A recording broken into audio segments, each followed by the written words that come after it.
Hi viewers, welcome to our channel. ప్రస్తుతం మనతో పాటు దాము బాలాజీ గారు సీనియర్ జర్నలిస్ట్ ఉన్నారు. వాటితో ఒకసారి మాట్లాడదాం.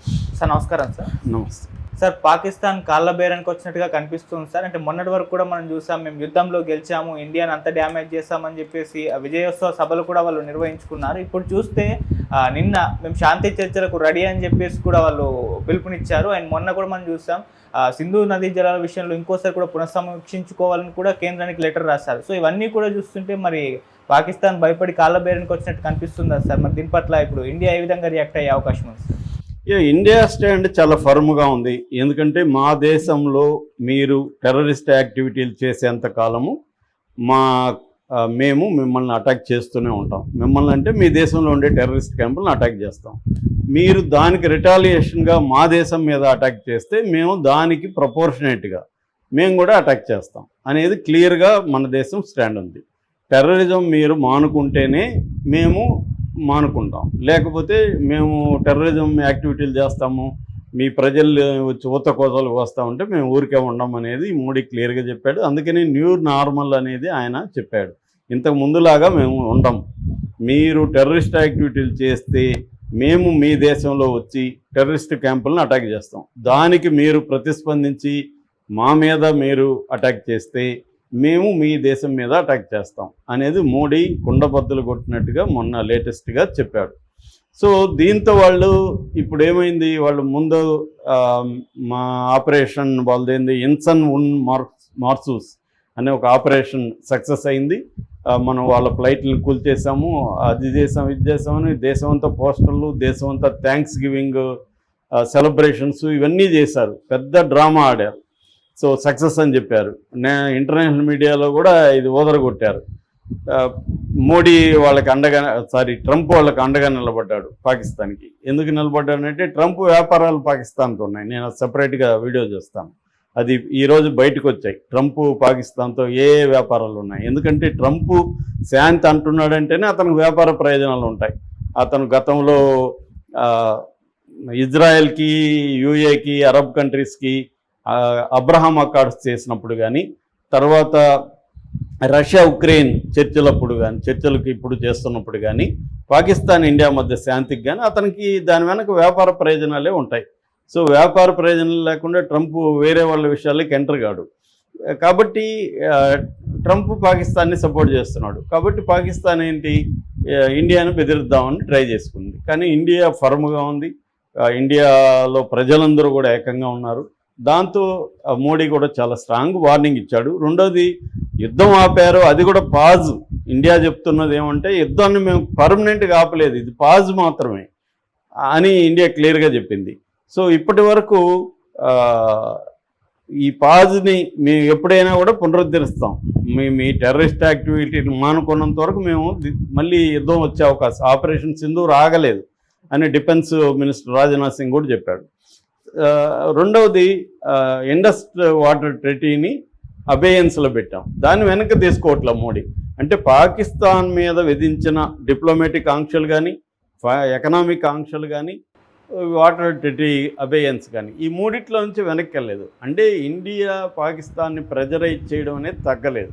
సో పాకిస్తాన్తో ఇండియా సివిల్ చర్చలు అంటారు. ఇప్పటి వరకు ఏంటంటే మనకి పాకిస్తాన్ కింద డీజీఎంఓ స్థాయిలో హాట్ లైన్లో చర్చలు జరిగాయి. Director general of military operations India, director general of military operations Pakistan, వీళ్ళిద్దరూ హాట్ లైన్ ద్వారా చర్చలు చేసుకున్నారు. Military to military discussion. Civilian ప్రభుత్వం డిస్కషన్ ఇప్పటివరకు స్టార్ట్ కాలేదు. సో అందువల్ల ఏమైందంటే మోడీ ఒకటే చెప్పాడు, 2 కండిషన్ల మీదనే మేము చర్చలకు వస్తాం. 2 కండిషన్లు ఏంటి? ఒకటి, టెర్రరిజం డిస్కస్ చేయాలి. మా దేశంలో టెర్రరిస్ట్ యాక్టివిటీలకి గతంలో చేసిన వాటికి మీరు బాధ్యత వహించాలి. మేము కొంతమందిని అడిగాము, వాళ్ళని మసూద్ అజర్ కావచ్చు, తర్వాత హఫీజ్ కావచ్చు, హఫీజ్ నసీదా ఆ పేరు ఉంది. సో లష్కరే తోయిబా అండ్ జైషే మొహమ్మద్, ఈ 2 ఆర్గనైజేషన్కి సంబంధించిన కొంతమంది టెర్రరిస్టులు, అట్లాగే దావుద్ ఇబ్రహీం, అట్లాగే ముంబై పేలుళ్లకు కారణమైన టైగర్ మమూన్, ఇలాంటి వాళ్ళు మేము లిస్ట్ ఇచ్చాం, వాళ్ళని మాకు అప్పగించాలి. That is 1 condition. Second condition, Kashmir, అది కూడా ఆజాద్ కాశ్మీర్ అని పేరు పెట్టారు. అంటే పాకిస్తాన్ ఆధ్వర్యంలో కొంత కాశ్మీర్ ఉంది, కొంత ఇండియన్ ఆధ్వర్యంలో కంట్రోల్లో కొంత కాశ్మీర్ ఉంది, మధ్యలో ఎల్ఓసి ఉంది, లైన్ ఆఫ్ కంట్రోల్ 740 కిలోమీటర్లు. సో ఈ కాశ్మీర్ మీద మాత్రమే చర్చలకు వస్తాం. ఈ రెండు అంశాలే టెర్రరిజం, కాశ్మీర్ అని మోడీ కుండలు బద్దలు కొట్టినట్టు క్లియర్గా చెప్పాడు. ఇప్పుడు పాకిస్తాను ఇన్ని రోజులు మేము గెలిచిపోయినాం, ఇండియాని దెబ్బతీసాము, మన ఆపరేషన్ సక్సెస్ ఇవన్నీ చెప్పుకుంటున్న వాళ్ళు సడన్గా నిన్న వాళ్ళ సెనేట్ మీటింగ్లో వాళ్ళ ఫారిన్ మినిస్టర్ ఇషాక్ దార్ ఏమని పిలిపించాడు, శాంతి చర్చల కోసం పిలిపిస్తున్నాడు. అట్లాగే వాళ్ళ ప్రధానమంత్రి షహబాజ్ షరీఫ్ కూడా ఇండియాతో శాంతి చర్చల కోసం మేము రెడీగా ఉన్నాం, శాంతి చర్చలు చేసుకోవాలని కోరుకుంటున్నాం, అట్లాగే ఈ వాటర్ ట్రీటీని అబియన్స్ని వెనక్కి తీసుకొని నార్మల్గా వదిలేయాలని, వాటర్ వదిలేయాలని కోరుకుంటున్నాం అనేది వాళ్ళు చెప్తున్నారు. ఎందుకంటే ఈ యుద్ధం కంటే కూడా ఈ వాటర్ ట్రీటీని అబియన్స్లో పెట్టడం వాళ్ళకి చాలా ఇబ్బందికరం. చాలామంది మన దేశంలో మోడీని విమర్శించే వాళ్ళు ఏమంటారంటే మన వాటర్ని ఆపలేం కదా, అది వెళ్ళిపోతుంది కదా అని. అంటే ఇదేంటంటే లోతుపాతులు తెలుసుకోకుండా మోడీని విమర్శించే బ్యాచ్ వీళ్ళు. నిజానికి ఏంటంటే వాటర్ని ఆపలేమనేది కరెక్టే, కానీ మనం కొద్దిగా ఆపి గబుక్కని ఎక్కువ వదిలేమనుకో, మొన్న అదే కదా జరిగింది, చానాబ్ నదిలో ఎండిపోయింది, సడన్గా వాటర్ వదిలేసరికి వాళ్ళకి వరదలు వచ్చాయి. వరదలు చేయగలం, క్రియేట్ చేయగలం. అట్లాగే మనకు సంబంధించిన ఇన్ఫర్మేషన్, ఈ వాటర్కి సంబంధించిన అనేక ప్రాజెక్టులకు సంబంధించిన ఇన్ఫర్మేషన్ని ఇచ్చిపుచ్చుకునే వ్యవహారాలు కూడా ఈ ట్రిటీలో ఉంటుంది. అవన్నీ ఆపేసాం. వాళ్ళ ఇంజనీర్లు వాళ్ళ దీన్ని మన భూభాగంలోకి రావడం ఇంతకుముందు జరిగేది వాటర్కి సంబంధించి. అవన్నీ మానేస్తే వాళ్ళకి కన్ఫ్యూజన్ వస్తుంది, ఎప్పుడు వాటర్ ఆపుతారు, ఎప్పుడు వదులుతారు తెలియని ఒక కన్ఫ్యూజన్లో వాళ్ళు ఉంటారు. సో పంటలు వేసుకోవాలా లేదా, వాటర్ నమ్మాలా లేదా, 80% అగ్రికల్చరు దీంతో డిపెండ్ అయింది, పవర్ ప్రాజెక్ట్స్ ఉన్నాయి, ఇండస్ట్రియల్ వాటర్ ఉంది, తాగునీరు ఉంది, ఇవన్నీ దెబ్బ కదా వాళ్ళకి. అందుకని వాళ్ళు ఆ బింకాలు బేరాలు పోయారు, ఇన్ని రోజులు డ్రామా చేశారు. ఇప్పుడు కాలబేరానికి వచ్చినట్టు కనిపిస్తుంది. మోడీ ప్రభుత్వం కూడా ఏంది, వాళ్ళతో పాకిస్తాన్ని మనమేమి శత్రు దేశంగా పరిగణించట్లేదు, పాకిస్తాన్ నాశనం అయిపోవాలని కోరుకోవట్లేదు, యుద్ధం కోరుకోవట్లేదు. యుద్ధం అనేది ఏ చిన్న దేశంతో యుద్ధమైనా కూడా పెద్ద దేశానికి కూడా ఇబ్బంది. గతంలో చూసినప్పుడు అమెరికా వియత్నంతో వారు చేసిన, అమెరికా ఆఫ్ఘనిస్తాన్లో వారు చేసిన, ఈవెన్ పాలస్తీనాతో ఇజ్రాయెల్ ఎప్పటి నుంచో వారు చేస్తున్న అనేక, మన లేటెస్ట్గా రష్యా ఉక్రెయిన్తో చేస్తున్న చిన్న దేశాల వల్ల పెద్ద దేశాలు కూడా నష్టం జరుగుతుంది. ఒకటి మిలిటరీ పరంగా మన వాళ్ళు కూడా అనేక మంది చనిపోతారు.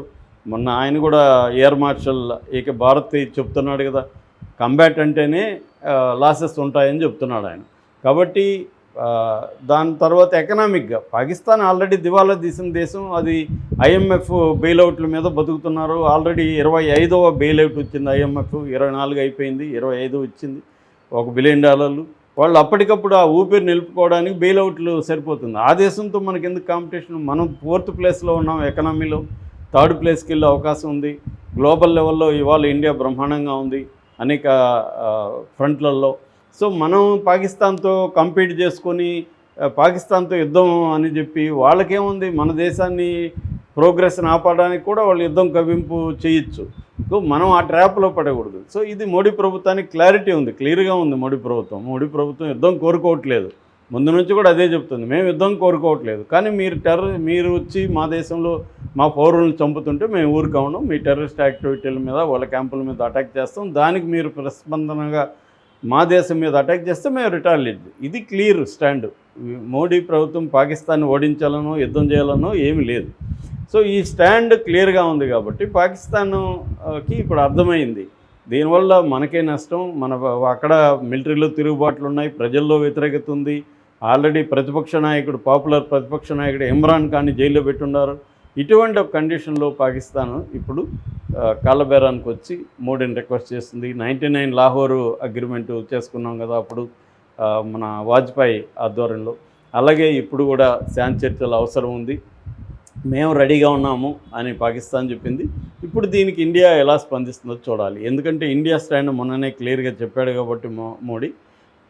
అక్కడ పాకిస్తాన్ ఒక కండిషన్ ఏం పెడుతుందంటే, యునైటెడ్ నేషన్స్ సెక్యూరిటీ కౌన్సిల్ ఆధ్వర్యంలో జరగాలి చర్చలు ఉంటుంది. కానీ ఇండియా క్లియర్గా ఏం చెప్తుంది, 1972 ఇందిరాగాంధీకి జుల్ఫికర్ అలో భుట్టోకి మధ్య జరిగిన సిమ్లా అగ్రిమెంట్ ఏదైతే ఉందో ఆ సిమ్లా అగ్రిమెంట్ ప్రకారం థర్డ్ పార్టీ ఇంటర్వెన్షన్ అనేది అలో చేయరు. థర్డ్ పార్టీ అంటే అది ఐక్యరాజ్య సమితి కావచ్చు, అమెరికా కావచ్చు, ఇంకొక దేశం కావచ్చు, వేరే దేశాలు మన మధ్య రాకూడదు, మనం ఇద్దరమే చర్చలు చేసుకోవాలనేది సిమ్లా అగ్రిమెంట్. దాని ప్రకారం మోడీ ఏమంటాడంటే వేరే దేశాలతో అనవసరం, మన ఇద్దరే కూర్చుందాం చర్చలకి, కానీ ఈ 2 విషయాలే అజెండాలో ఉండాలి, ఇంకా వేరే మేము చర్చకి రామని చెప్తున్నారు. దానికి పాకిస్తాన్ ఇంకొక కొన్ని రోజుల్లో దానికి కూడా ఒప్పుకొని మూసుకొని చర్చలకు వచ్చే అవకాశం అయితే కనిపిస్తూ ఉంది. ఎందుకంటే మన సైన్యం మోహరించింది, మన ట్రెటీ అబేయన్స్లో ఉంది, వాళ్ళ మీద ఎకనామిక్ శాంక్షన్స్ ఉన్నాయి, ట్రేడ్ ఆగిపోయింది. దీనివల్ల ఖచ్చితంగా పాకిస్తాన్ పైకి ఎన్ని బేరాలు పోయినా పాకిస్తాన్కి నష్టం తప్ప. ఎందుకంటే ఇవాళ అమెరికా ఇండియాని కంట్రోల్ చేసే స్థితిలో లేదు. ఫర్ ఎగ్జాంపుల్ లేటెస్ట్గా చైనాలో ఉన్న యాపిల్ పెట్టుబడుల్ని చైనా నుంచి విత్డ్రా చేసుకొని ఇండియాలో పెడతామంటే ట్రంప్ ఏమన్నాడు, పెట్టకని నేను బెదిరించాడు, కానీ వాళ్ళు వినట్లేదు,